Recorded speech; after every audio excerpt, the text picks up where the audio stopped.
தொடர்ந்து இருமல் இருந்துகிட்டே இருக்கு அப்படின்னு சொல்லும்போது கொஞ்சமாக நம்ம வந்து சீரகம் இல்லைன்னா வெட்டிவேர் இதை வந்து தண்ணீரில் போட்டு கொதிக்க வச்சு அந்த தண்ணீர் ரொம்ப மைல்டாக வெதுவெதுப்பாக இருக்கும்பொழுது நம்ம பயன்படுத்தலாம்.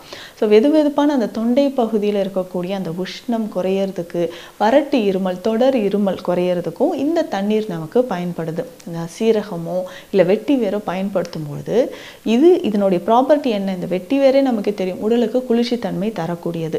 இதை வெந்நீரில் போட்டு நம்ம வெதுவெதுப்பாக குடிக்கும்போது தொண்டை பகுதியில் இருக்கக்கூடிய அதிகப்படியான அந்த உஷ்ணம் வந்து நமக்கு குறைய ஆரம்பிக்கும். ஸோ டோட்டலாக நம்ம உடலில் இருக்கக்கூடிய அதிகப்படியான உஷ்ணம் குறையிறதுக்கு இந்த சீரகம் வெட்டிவேர் இதை ரெண்டும் பயன்படுத்தலாம்.